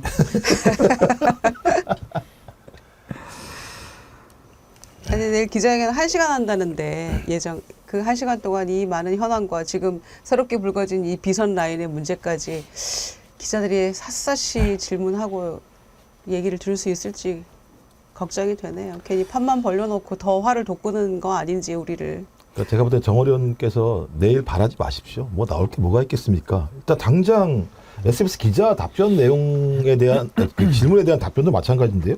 웃긴 게 뭐냐면 종전에도 공직기강 업무와 법률 업무가 서로 따로 노는 것보다 비서실장이 법률가가 아니기 때문에 무슨 말인지 잘 모르겠는데 그러니까 기본적으로 그러니까 비서실장이 법률가가 아니기 때문에 법률가인 따로 수석을 뒀다라고 하는 게 예를 들면 정부 조직이나 어떤 대통령 조직을 만들 때 이게 맞는 말인지 전 정확히 모르겠는 것이고 또 하나는 공직기관과 법률을 연결한다는 얘기는 야, 니네들 공직기관 안 지키면 감옥 갈 수 있어라는 얘기가 똑같은 얘기잖아요. 법률 위반 사항을 보겠다라고 하는 거니까. 그러면 공직자들 입장에서는 민정수석실이 들어서게 되면 공직기강을 빌미로 해서 법률적 잣대를 가지고 완전히 옥죄했구나라고 느낄 수밖에 없는 거니까 압박용이라는 생각이 드는 것이고 또 하나는 정보를 수집 다루는 일은 세계 어느 나라에서도 법률가가 지휘하면서 이것도 거짓말이에요. 미국 CIA 윌리엄 번스 이 수장이 국제관계학과 교수예요. 옥스퍼드 대학교. 법률가 아니에요? 아니에요. 그래서 어디서 이거 그냥 바로 예를 들면 때리면 나오는 거거든요. 이 스마트폰 하나만 있으면 그런가? 이거 그냥 바로 확인되는 건데 잘못할 뻔했네요. 아니 법률가가 아니어도 정보를 수집하는 거 정보 수집 법률가거나 아니면 세계적인 상황들을 잘 알 수 있는 국제정치 전문가들이 할 수도 있는 것이고요. 그러면 그 아래 빼고라고 하든지 그래야죠. 그러니까 그 아래 전문가들이 이런 것들을 하는 것이고 그걸 통할하는 게 수장의 역할인데 예를 들면 법률가를 선택했다라는 비판을 갖다가 퉁치고 넘어가려고 이런 식의 얘기를 한다는 거예요. 내일도 마찬가지죠. 1시간 동안 대통령이 이런 질문에 대해서 이런 식으로 치고 넘어가면 국민들은 그런가 보다라고 넘어갈 수 있을지 모르겠습니다만 바로 그 이후에 하나하나 검증을 할 거잖아요. 검증을 하면 또 대통령이 거짓말했다는 내용들이 다 나오기 때문에 저는 내일 바라지 마십시오. 정호정 뭐 기대 안 합니다만 기자회견 내용은 2부에서 좀 자세히 짚어보기로 하고 지금 여러 가지 이제 살 궁리를 하고 있는데 그 중에 하나가 이제 검찰 수사입니다. 김건희 여사 명품백 받은 거 어떻게 할 거냐. 지금 받은 지가 얼마나 지났습니까? 그런데 뭐 제대로 수사도 안 하는데 이제서야 뒤늦게 검찰이 한다고 합니다. 그래서 뭐지? 어떻게 하려고 그러는 거지? 행여나 하고 기대를 하기도 합니다만 앞에서 말씀드렸다시피 저는 이것도 짜고 치는 거라고 봅니다. 일단 이원석 검찰총장 의지를 밝혔는데 들어보시죠. 일선 수사팀에서 오로지 증거와 법리에 따라서만 신속하고 엄정하게 수사하고 또 처분할 것이기 때문에 앞으로 여러분들께서 수사 경과와 수사 결과를 지켜봐 주시기를 부탁드립니다. 그런데요, 이제 정말로 검찰이 제대로 수사를 하려면 어떻게 해야 됩니까? 잘하는 거 있잖아요. 압수수색. 이런 걸 해야지요. 그렇죠. 조국 혁신당 조국 대표도 그런 부분을 지적을 하더군요. 들어보시겠습니다. 통상 절차에 따르게 되면 압수수색 영장을 이제 신청해서 발부받아야겠죠. 예. 과거 윤석열, 한동훈 당시 검찰 라인에서 청와대에 대한 압수수색 많이 했지 않습니까? 예. 근데 지금 당장은 이 수사팀이 그 용산 대통령실에 대한 압수수색을 할 것이냐. 그리고 또 한 걸음 더 나아가게 되면 사저가 있지 않습니까? 그렇죠. 아크로비스타, 네. 설소동. 예. 거기도 압수수색을 할 것이냐. 아니 신인기 변호사님 어떻게 보면 당연한 거 아니에요. 이게 받았다. 그럼 증거 물품은 어디 있느냐. 그리고 알았냐 몰랐냐. 뭘 알았는데도 신고 안 하면 당신이 법을 어긴 거고 뭐 이게 또 뇌물 성격이 아니냐 이런 거 하려면은 기본 아닌가요 수사에? 그러니까 이게 이제 소위 말하는 특수수사거든요. 권력층에 대한 수사기 때문에 이 특수수사의 원칙은 신속하게 해야 되는 것이고 수사팀이 가지고 있는 그런 수사 의지 이 굉장히 중요합니다. 뭐 압수수색 하면 뭐 합니까? 그 하지도 않아서 문제지만은 그냥 파란 박스 가가지고 아, 이거는 그냥 꽃병이고 이거는 그냥 책상이네 이러고 구경하고 놀 수 있는 거예요. 그러니까 얼마만큼 수사팀이 권력자들에 대해서도 법과 원칙을 들이대겠다라는 그런 의지를 갖고 있느냐가 굉장히 중요한데, 저는 이원석 총장 체제하에서는 사실상 이 이원석이라는 사람이 윤석열 대통령 대검찰청 검찰총장 할 때 기조부장했던 분 아닙니까? 그렇다 그러면은 한동훈 위원장이나 거의 똑같은 유사한 지위에 있는 사람이기 때문에 이거 뭐 같은 편끼리 수사하는 게 뭐 짜고 치는 고스톱 마냥 서로 뭐 눈치껏으로 하는 거니까 아무 의미가 없다라는 생각이 드는 것이고요. 저는 뭐 절차적인 면에서의 지적도 있습니다만은 저는 법리적인 면에서 우선 지적을 좀 할 게 있습니다. 왜냐하면 김건희 여사 명품백에 대해 가지고 청탁금지법으로만 하겠다? 아니 누가 수사 가이드라인을 미리 정하고 수사 들어가는 게 어디 있습니까? 아직 압수물 분석도 안 했고 관련자들 소환도 안 했는데 무슨 근거로 청탁금지법으로 선을 딱 꺼놓고 김건희 여사 대통령 배우자니까 처벌 조항도 없는 그 법을 갖다가 적용하겠다? 이 장난합니까 지금? 이 조항은요, 청탁금지법을 적용할 게 아니라 일반 형법상의 뇌물 혐의를 적용을 해야 되는 사안이고요. 김건희 여사 사인이기 때문에 알선수재 검토해야 됩니다. 특정 범죄 가중처벌에 관한 특가법에 알선수재 혐의가 있고요. 또 하나는 변호사법 위반도 될 수 있습니다. 그러니까 저는 김건희 여사를 놓고 금품이 오가면서 대통령의 권한을 갖다가 같이 이용했다라고 하는 이런 권력의 사유화 조짐이기 때문에 여기에 대해서는 청탁금지법이 아니라 제가 지금 나열한 법들을 다 열어놓고 수사를 하고 결론을 내야 되거든요. 근데 수사팀은 수사도 해보기 전에 미리 어디서 지령을 받은 것 마냥 청탁금지법으로 딱 선거놓고 시작합니다. 그럼 그렇게 해서 어쩌자는 얘기입니까?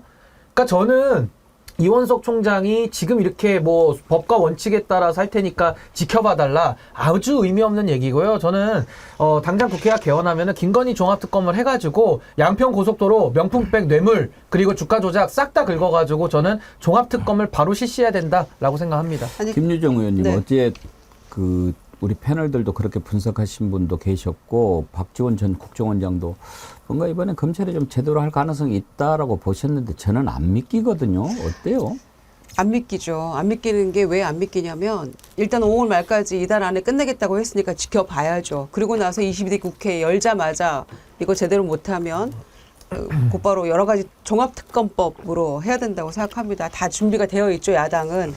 그런데 법리와 증거에 따라 신속하게 수사할 것이다라고 하는 총장의 말이 믿기지가 않는 게 이미 너무 늦었어요. 뭘 신속하게 합니까? 저희가 이 사건을 한번 상기를 해보면요. 명품백을 받은 거는 2022년 9월 13일 날 받았다고 동영상에서 저희가 알았거든요. 그리고 이게 공개가 된 거는 작년 11월에 공개가 됐어요. 그리고 나서 서울의 소리에서 이 대통령 부부를 청탁금지법 위반 그리고 뇌물수수 혐의로 대검에 고발한 게 작년 12월이거든요. 그러면 그러고 나서 지금 벌써 5개월, 6개월 지난 거 아닙니까? 그런데 총선 지고 나니까 총선에서 아마 국민의힘이 이겼거나 지금처럼 참패하지 않았다면 이거 뭉개고 갔을 겁니다, 아마. 그런데 이제 와서 갑자기 이거를 무슨 신속하게 법리와 증거에 따라 이런 얘기가 다 쉰소리처럼 들리는 게 믿기지 않는다는 거죠. 지금까지 검찰의 태도로 봐서.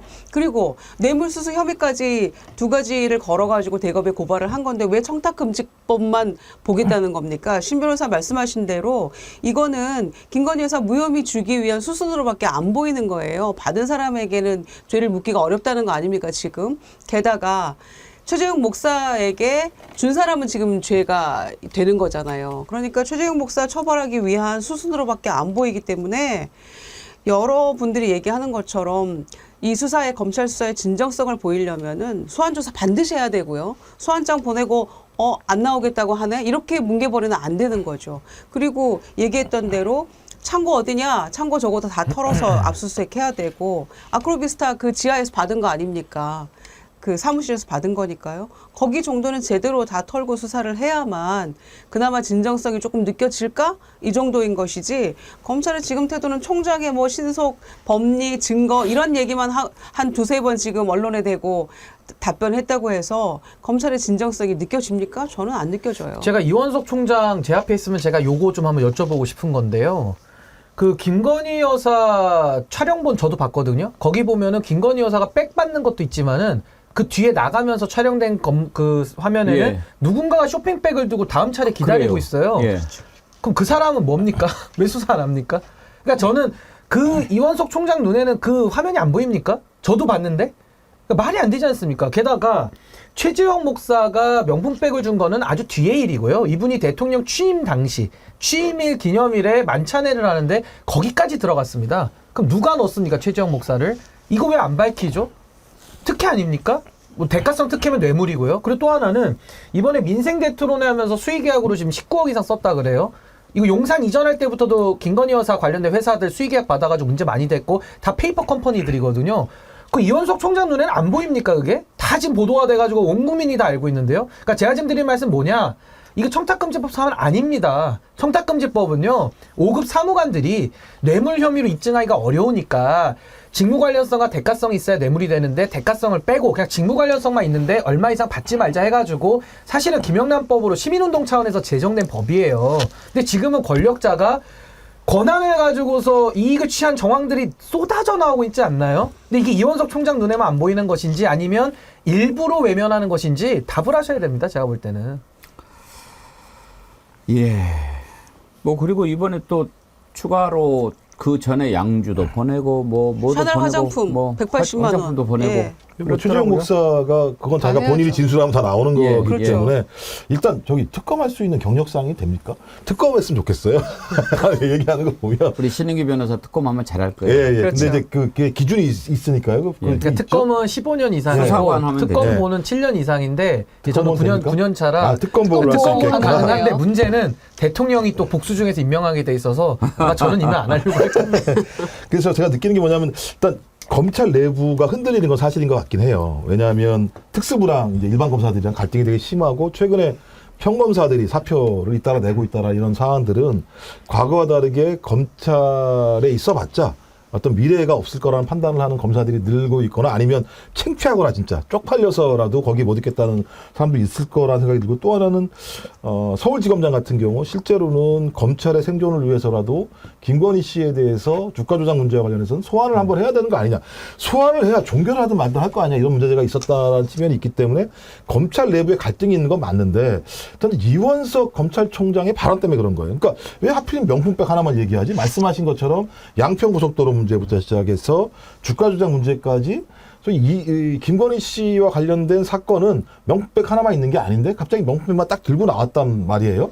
그래서 이 사안 자체가 그래서 많은 사람들이 소위 이원석 검찰총장이 수사 의지를 가지고 하는 것이 아니라 어떤 형태로든지 대통령과 검찰 사이에서 줄다리기를 하고 있는 거 아니냐라는 얘기들을 많이 하기 때문에 줄다리기를 한다는 건 본인이 얘기했던 엄정하게 수사하겠다라는 부분들이 관철되지 않을 가능성이 매우 높다라는 것 하나하고 이걸로 정리되면서 나머지 부분에 대해서 종결하려고 하는 거 아니냐. 뭐 주가 조작 문제나 아니면 양평 같은 문제와 관련해서 그런 사안들이 있기 때문에 신뢰하지 않는 건 사실입니다만 저희가 계속 이 부분에 대해서 맹공할 필요가 있을 것 같다. 그러니까 검찰 스스로가 이 문제를 수사하지 않으면 안 된다고 느끼게 만들어야 된다. 그래서 검찰 내부에서 그런 수사들이 작동을 해서 검찰을 믿는 게 아니고요. 그 내용들이 밖으로 나와야 된다. 그러니까 여러 가지 증거 내용들이 밖으로 나오기 시작해서 민심과 여론이 이제 확증을 할 필요가 있는 거죠. 아, 저거 진짜 사실이구나 명백하게. 전 그랬을 때 말씀하신 것처럼 그 조국 당대표가 3년은 너무 길어라고 하는 부분들이 국민들에게 현실적인 가능성으로 논란에 들어온다는 생각이 들어서 좀 계속 좀 안팎을 가할 필요가 있다는 생각이 듭니다. 그리고 저도 마지막 하나만 더 말씀드리면요. 이거 특검이 필요한 이유가요. 지금까지 이원석 총장 체제 하에서 검사들이 봐주기 한 거 되게 많거든요. 이 직무유기한 부분까지도 특검을 해야 검찰 내에서 누가 덮어줬는지까지도 다 수사가 가능합니다. 그래서 저는 반드시 특검을 통해 가지고 이 부분은 명명백백하게 좀 밝혀야 된다라고 생각합니다. 검찰도 다 죽게 생겼는데 이원석 검찰총장이 그거라도 하고 나가야 나중에 후배 검사들한테 할 말이 있지 않을까 싶은데요. 김영일님 슈퍼챗 보내주시면서 윤석열, 김건희, 부창부수, 웜의 징언 인간들 트랙터로 논밭 갈듯이 싸게 윤 정권 갈아엎어불게요 그러셨고요. 이런 글 붙여주셨습니다. 존경하는 백운기 선생님, 우리 성이랑 동갑내기 김유정 누나, 김종욱 성님, 야무진 신인규 변호사님 항상 응원합니다 그러셨는데 예, 고맙습니다. 비오는 날의 수채화님, 좋은 방송 백운기의 정치 1번지 50만 갑시다. 구독, 좋아요는 꼭꼭 해주세요. 사랑입니다. 으쌰 같이 갑시다 하셨는데 비오는 날의 수채화님 감사합니다. 2부에서는 기자회견 한번 좀 전망을 해볼 텐데요. 정어리몰 광고 벗고 이어가도록 하겠습니다. 지금 정어리몰에서 야심차게 준비했던 갑오징어 아주 반응이 뜨거운데요. 살아있는 생물을 바로 손질해서 보내드리니까 아주 싱싱하고 제가 먹어보니까 아주 식감이 좋았습니다. 이번 주까지만 진행한다고 하니까요. 관심 가져주시고 오늘 정어리몰이 또 좋은 제품을 준비했다고 하는데요. 활해신탕. 날씨가 요즘 갑자기 좀 쌀쌀해졌는데 환절기 건강 조심하시라고 발빠르게 준비를 했다고 합니다. 생닭에 활전복, 활낙지, 활백합 다 산소 포장해서 살아있는 상태로 집에 도착한다고 그러니까 다 넣고 끓이기만 하면 국물 맛이 끝내주겠네요. 광고 보고 입으로 넘어가겠습니다.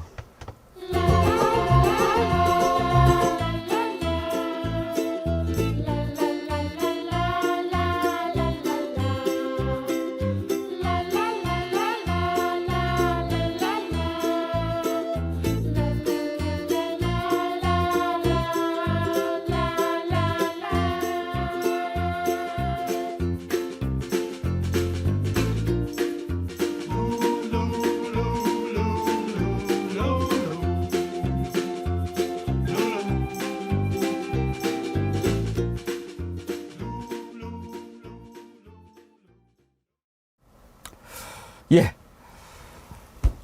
2부에서는 내일 있을 윤석열 대통령 기자회견 한번 좀 짚어보려고 하는데 김유정 의원님. 네. 기대하지 말아야겠지요?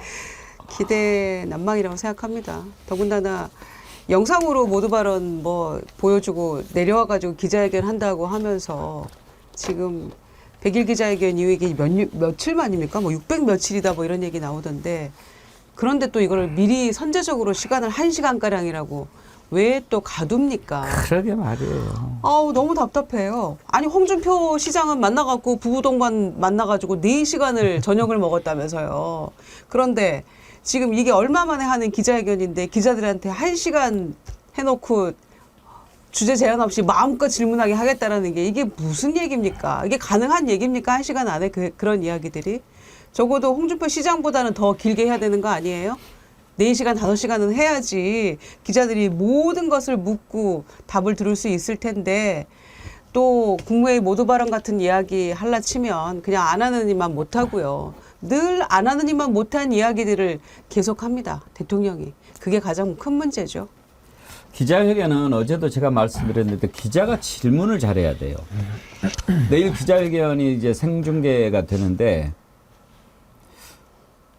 사실 좀 그런 유혹에 빠질 수 있습니다. 기자들이 이게 이제 전 국민이 내가 질문하는 거 보는데 좀 멋지게 질문을 해야지. 질문을 멋지게 하려고 하다 보면 자기가 자기한테 빠져가지고 정말 필요한 답변을 못 들을 수 있거든요. 멋지게 할 필요 없습니다. 국민이 뭐가 궁금해하는가? 국민이 궁금해하는 게 뭘까? 다 그걸 그냥 답변을 끌어내면 됩니다.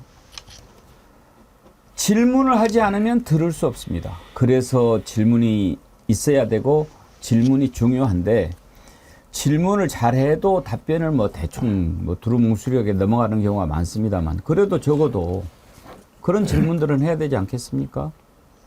그 명품백 어디 있습니까? 최수근 해병 경로한 적 있습니까?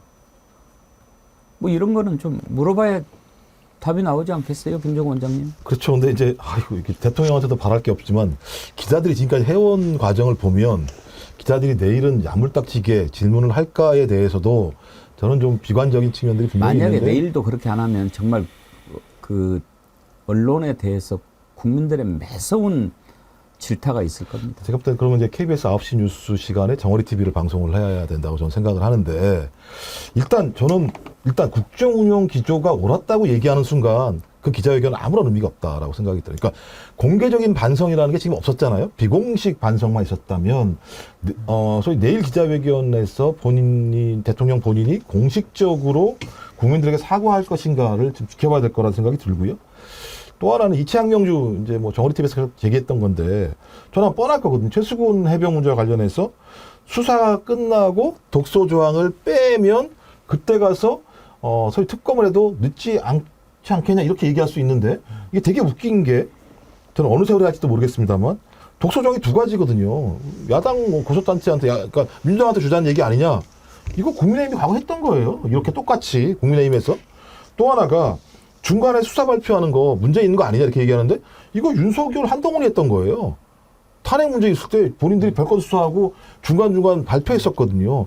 이게 독소 조항이라는 거예요. 이걸 빼자는 거거든요. 이걸 빼고 그다음에 공수처 수사가 다 끝나면 이 얘기 나오는 순간 하지 말자는 얘기나 마찬가지다라는 거 하나 하고 김건희 씨 문제 관련해서 제가 볼 땐 몰카 공작이다라거나 이원석 검찰총장이 명확하게 수사한다고 하니 지켜보자라고 얘기하면 제가 볼 때는 아무런 내용이 안 나요. 그러니까 저는 이런 대목들만 확인이 되면 그냥 내일 기자회견은 어쩔 수 없이 국민들에게 한 번은 해야 돼서 그냥 퉁치고 넘어가려고 하는 것 외에는 달리 들을 내용이 없을 거라는 생각이 들어서 저는 내일 기대하시지 않았으면 좋겠다는 거 하나 하고 바라는 건 진짜 기자들이 소위 좀 칼날 같은 질문을 통해서 국민들이 그 질문 하나만으로도 좀 통쾌할 수 있는 질문을 좀 MBC 말고요. 다른 좀 언론사나 방송사가 좀 해줬으면 좋겠다 이런 바람은 있습니다. 그렇죠. 저도 뭐 내일 기자들이 좀 모처럼 만에 열리는 기자회견이고 앞으로 이제 또 기분 나쁘면 영원히 안 할 수도 있거든요. 그러니까 사생결단하고 마지막 기회라는 생각으로 좀 내일 잘 임해줬으면 좋겠고요. 저는 뭐 기대가 많이 없으신데 저도 뭐 비슷한 입장이지만은 내일 기자들한테 하나만 꼭 당부하고 싶어요. 국민들의 의구심이 이렇게 지금 폭발적으로 쌓여있는 상황 속에서 제발 내일 좀 매끄는 질문 좀 안 했으면 좋겠습니다. 좀 어떤 한두 주제를 갖다가 좀 집중적으로 좀 밝히는 좀 그런 의미 있는 저는 기자회견이 됐으면 좋겠고요. 저는 뭐 특검과 관련해서도 윤석열 대통령한테 좀 재질문의 형식이더라도 전 집요하게 물어봐야 된다고 생각합니다. 왜 도대체 지금 최수근 상명 특검을 거부한다라고 하면은 이 특검과 윤석열 대통령 본인이 소속돼 있었던 그 박근혜 특검과 무슨 본질적 차이가 있는지를 전 집중 추궁해야 된다고 봅니다. 그때도 야당에서 특별검사 임명했고요. 그때 당시에도 수사 중에 도입된 특검이었고요. 알 권리 차원에서 그 언론 브리핑까지 다 넣어놨던 특검이거든요. 그럼 본인이 소속됐던 특검은 상권 분립을 유지시키는 특검이고 지금 하는 특검은 상권 분립을 위반하는 특검입니까? 여기에 대해서 전 대통령하고 법리적 논쟁까지도 저는 뭐 굴하지 말고 내일은 기자들이 좀 기자 정신으로 좀 진돗개처럼 좀 임해주기를 좀 당부드립니다. 방금 나간 표 좀 띄워봐 주시겠어요? 그게 이제 이번 기자회견에서 국민들이 관심을 갖는 부분, 그게 좀 나와 있는 것 같은데요. 예. 이건 영수회담 관련 표군요. 예, 기자회견은 아니고. 결국은 이게 국민들 관심사 아니겠습니까? 영수회담에서 어떤 얘기가 나왔으면 좋겠냐라고 하는 것에 대한 답변인데, 김건희 여사 등 가족 주변 인사 의혹을 정리해야 된다가 가장 많았습니다. 결국은 기자회견도 국민들이 뭘 궁금해하는가, 그걸 기자들이 물어봐 달라라고 하는 거니까요. 그리고 최수근 해병 특검법 수용해라 하는 거, 외교, R&D 예산, 이런 부분들 다, 그리고 이제 민생회복 지원금도 있고요. 이런 부분들에 대해서 국민들이 뭘 궁금해하는지 그걸 좀 제대로 해야죠. 그러니까 끝나고 나서 또 수석이나 비서실장이 방송에 나와서 해설하는 그런 일은 없었으면 좋겠고요. 특히 국무회의 모두 발언 통해서 국민들이 더 실망을 해가지고 그 주에 갤럽 여론조사가 23%까지 떨어지지 않았습니까? 그랬는데 여전히 비슷한 얘기를 또 할 거라는 그런 뭐 안 좋은 예감이 들잖아요. 그래서 그런 얘기들 대통령이 제발 좀 지양하시고 국민들이 듣고 싶은 이야기 하면서 모두 발언 때 국민들께 사죄 안 했잖아요. 그러고 나서 4시간 뒤에 수석들의 입을 통해서 그 대통령실 관계자들의 입을 통해서 사과했다 이런 얘기 했는데 정말 대통령이 육성으로 내일 기자회견을 통해서 국민들께 그동안의 국정 운영 실패한 거에 대해서 사과하시고 앞으로의 방향에 대해서 조금 제대로 고쳐나가겠다는 그런 다짐, 약속 같은 게 먼저 전제가 돼야 된다고 생각하고요. 기자들도 취임 2주년 축하드립니다. 이런 얘기 좀 빼고 하세요. 제발 질문 좀. 누군가는 분명히 할 겁니다. 김유정 의원님, 근데요. 네. 예. 제가 한 보수 매체 칼럼에서 이런 글을 봤는데요. 기자회견, 뭐 다른 건 몰라도 하지 말아야 할 말은 안 해야 한다. 이런 부분이 있더라고요. 예. 그러면서 4가지를 하면 안 된다. 첫 번째, 국민들께서 잘 모르셔서. 두 번째, 법적으로는 아무 문제가 없는데. 셋째, 지지율에 일희일비하지 않고. 넷째, 전 정부에는 더 문제가 많았지만 같은 말만은 피해야 한다. 그러면 국민들 화를 더 돋구게 된다. 이랬는데 이거를 딱 보면서 고개를 끄덕끄덕 하다가도 그러면 무슨 말을 하라고 하는 거지? 그런 생각이 들었어요. 지금 그 말을 할 준비를 했을 겁니다, 아마. 이 말 말고 무슨 말이 나올까 저는 그런 생각을 했거든요. 그 말 빼고 국민이 바라는 얘기를 해야죠. 그건 너무 지겹도록 들은 이야기들이잖아요. 심지어 대파 소동 났을 때도 대파값이 문재인 정부에서 7,000원, 8,000원이었다는 얘기까지 대파까지도 전 정부 탓하는 모습을 우리는 이미 익히 봐왔기 때문에 지금까지 해왔던 것과 완전히 반대로 국민이 바라는 바를 들을 수 있는 이야기를 내일 하지 않으면은 진짜 포기하게 되니까요. 그리고 기자회견도 내일 하루로 끝날 생각 하지 말고 빈번하게 열 생각도 좀 아울러 해주시기 바랍니다. 근데 의원님이 말씀하신 내용대로 하는 건 제가 볼 땐 거의 협박용이라고 저는 생각이 들어요. 왜냐하면 그 말을 빼고 국민이 좋아하는 말을 하면 뭘 해야 되느냐? 내 부인 특검 받겠습니다. 최수근 해병 특검 받겠습니다. 이 얘기를 해야 되는데 두 개 다 하나는 국정농단이잖아요. 그러니까 소위 아무런 권한이 없는 사람이 대통령의 권한을 활용해서 그걸 행사한 거잖아요. 이것 때문에 박근혜 전 대통령 탄핵당한 거잖아요. 최수근 해병 국민 생명 문제인데 소위 대통령실과 대통령이 이 사실 우리 의혹이 사실이라면 위법을 지시한 게 벌어지게 되잖아요. 그러니까 국민들이 좋아하는 말을 하게 되면 탄핵의 길로 갈 수 있는 가능성이 높아지게 되는 거고 또 국민들이 싫어하는 말만 하게 되면 그래도 여론의 지지는 떨어지겠습니다만 탄핵은 좀 더 뒤로 들 수 있다고 생각이 들기 때문에 저는 오히려 그 보수 매체에서 얘기한 방향으로 대답을 하지 않을까 본인의 생존을 위해서 전 그런 생각이 들어요. 그러니까 저는 아직 제 인생에 전성기가 오지 않았기 때문에 그 느낌이 잘 뭔지 모르겠습니다만은 윤석열 대통령은 이미 전성기가 지나갔잖아요. 지금 인기 되게 없지만 한 7, 8년 전에 인기 많았을 때 있지 않습니까? 그게 언제로 기억나냐면은 박근혜라는 현직 권력자가 매섭게 살아있을 때 최순실이라는 아주 가까운 측근의 딸에게 삼성이 마일두피를 선물로 줬을 때 그걸 뇌물죄다라고 엮으면서 최순실과 박근혜는 경제 공동체야 라고 하면서 박근혜 대통령을 잡아넣었거든요. 그 윤석열 어디 갔습니까 지금? 그때가 윤석열 대통령의 가장 인생 정전기 황금기이기 때문에 윤석열 대통령 그때를 좀 회복하시면서 그때의 기준을 본인에게 지금 적용하지 않으면은 이 윤석열 대통령의 서사가 이거 이어질 수가 없다. 반드시 국민들이 그 답을 구할 거라고 저는 생각을 합니다. 변함없이 님께서 정어리 TV에서 기자 파견합시다 그러셨는데 어제 우리 김유정 의원님 정어리 TV 김유정 기자입니다 하셨는데 예. 용산 대통령실에 우리 정어리 TV 기자가 가면 제대로 질문하겠죠. 근데 받아줄까 모르겠습니다. 아니, 이틀막 됩니다.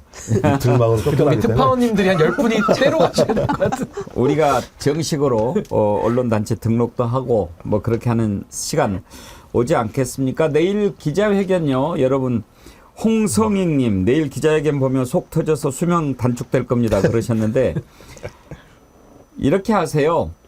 뭐 다른 채널에서 이렇게 생방송 보시지 말고 정말 그러면 속 터집니다. 저희가 바로 분석을 해드리겠습니다. 그러니까 우리 시간이 약간 겹치죠. 10시에 시작한다고 하는데 10시에 또 뭐 앞에 뭐 이것저것 얘기한다는 거 아닙니까?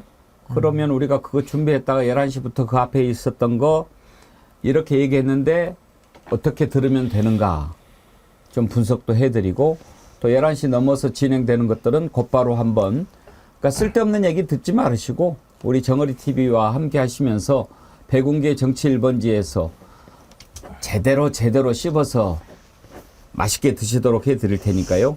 우리와 함께 해주시면 될 것 같습니다.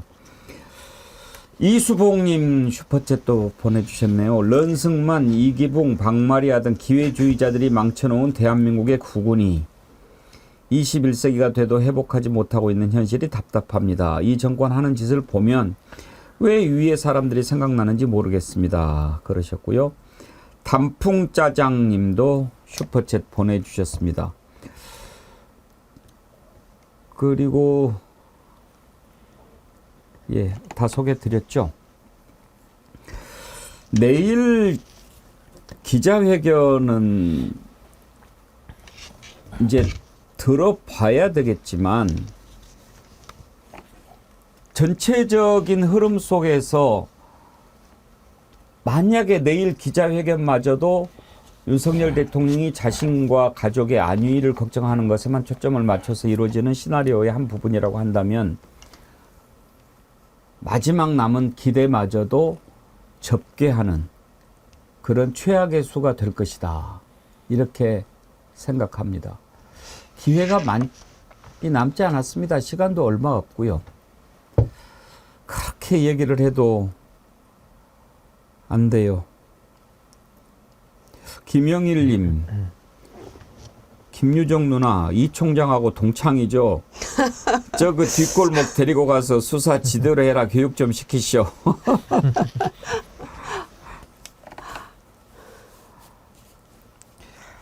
그래요.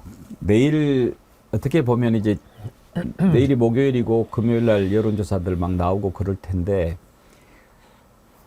내일 어떻게 입장을 밝히느냐에 따라서 앞으로의 남은 윤석열 정권의 노정이 어떨까 전망해 볼 수 있는데 아유 뭐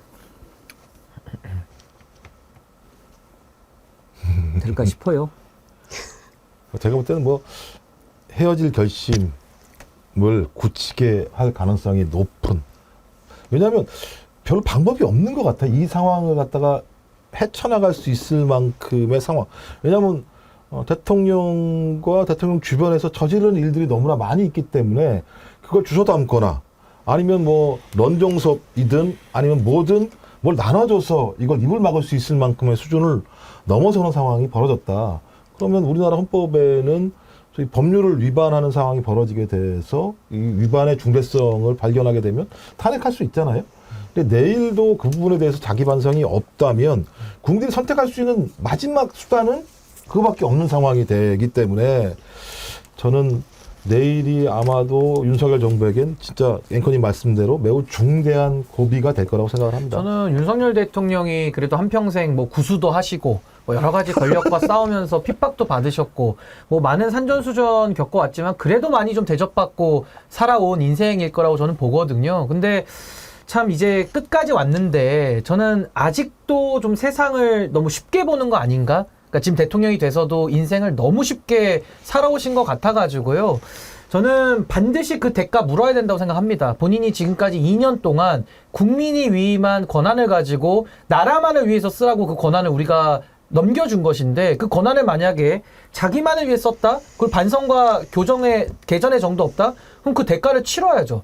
그 법의 대가를 반드시 치러야 될 것이고 내일 아마 국민들께서는 이제 윤석열 정부의 마지막을 한번 이렇게 확인을 하실 건데 전 내일이 지나고 뭐 더 이상 비전이 없다. 저는 그 응징의 대가를 반드시 좀 물려야 된다고 생각합니다. 이것을 우리 사회가 합의를 해야 돼요. 그러니까 윤석열식의 이런 국정농단에 대해서만큼은 다음에 어떤 정부가 들어오더라도 이 부분은 발본색원하고 영구적으로 이거는 우리가 뭐 사면이나 이런 소리 하지 말고 끝까지 책임을 물어야 된다. 그래서 전 역사에 교훈을 남겨야지 이 기회주의적인 처신을 갖다가 우리가 유야무야 늘 그 봉합하지 못하고 도려내지 못하고 여기까지 왔기 때문에 전 우리 사회가 이건 좀 고통스럽지만은 끝까지 한번 치러야 될 목 아니겠는가? 전 그렇게 생각합니다. 그 최상병 이제 사건 수사 외역 관련해 가지고는 하나씩 둘씩 계속해서 그 증거들이 나오고 있어요. 그러니까 이를테면 그 해병대 김계한 사령관하고 그 사단장과의 비화폰 통화 이런 것들. 굳이 비화폰으로 통화할 일이 무엇이었을까?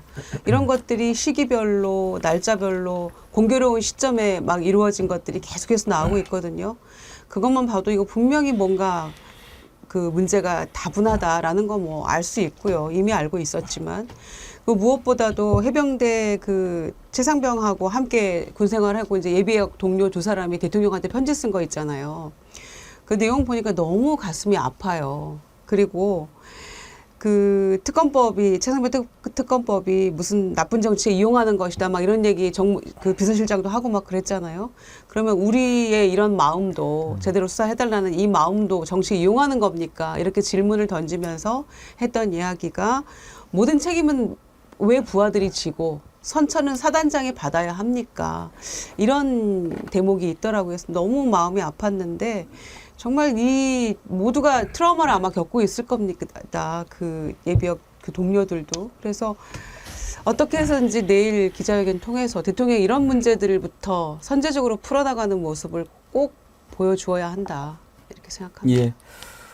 목포의 시청자 어매님께서 엊그제 그런 글을 보내주셨는데 최수근 상병이라고 하지 말고 최수근 해병이라고 불러주십시오. 해병대는 일병부터 장군까지 다 해병이라고 부릅니다. 그러셨던데 예, 저는 최수근 해병이라고 부르겠습니다. 뭐 또 일반적으로는 최수근 상병이라고 많이들 부르시니까 편안하게 하시면 될 것 같고요. 김재근님께서 정어리가 무슨 뜻인가요? 이렇게 글을 보내셨는데 이런 글을 보면 저는 반가워요. 네. 저 새로 오시는 거니까. 새로운 식구가. 오셨구나. 네. 새로 오셨구나. 새로운 식구가. 그랬는데 신입생. 정어리가 무슨 뜻인지 제가 광고 듣고 설명해 드리도록 하겠습니다.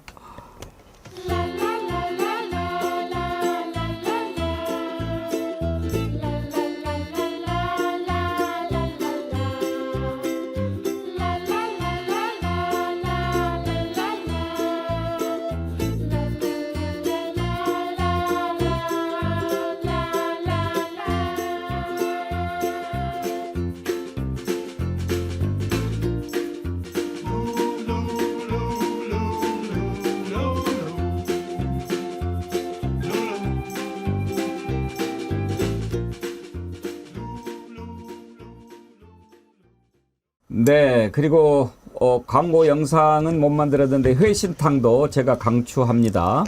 생닭에 활전복, 활낙지, 활백합 다 산소 포장해서 살아있는 상태로 보내드린다고 합니다. 다 넣고 끓이기만 하시면 아주 국물 맛이 훌륭한 보양식이 된다고 하니까요. 어버이날 드시면 좋았을 텐데 좀 늦었네요. 일찍 준비를 했으면 좋았을 텐데. 김재근님, 우리 정어리가 무슨 뜻이냐? 정어리 TV 만들 때 저희가 함께 하자라는 뜻으로 만들었습니다. 정어리 비록 연약하지만 정어리 떼가 상어와 맞서 싸우는 방법은 함께 모여서 한데 뭉쳐서 상어보다 더 큰 몸집처럼 보이게 하면 상어가 아이고 센 놈이구나 하고 도망간다는 거죠. 무도한 권력에 맞서 싸우는 방법은 우리가 하나로 뭉치는 길입니다. 그밖에 없습니다.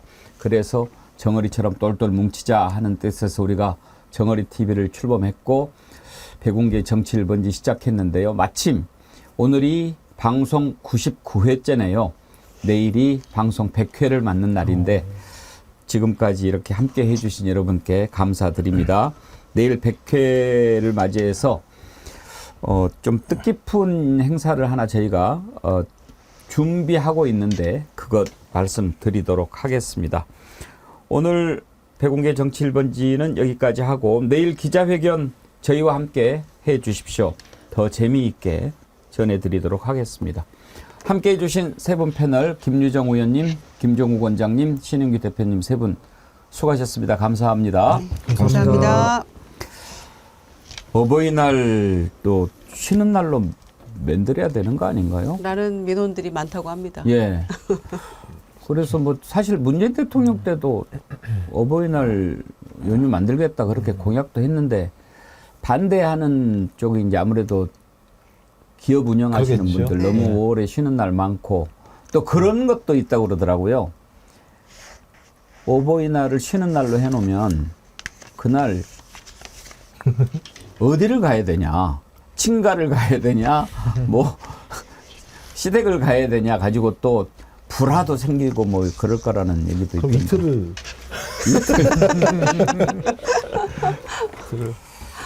아직 전화 못 드리신 분들 부모님께 꼭 전화 드리시고요.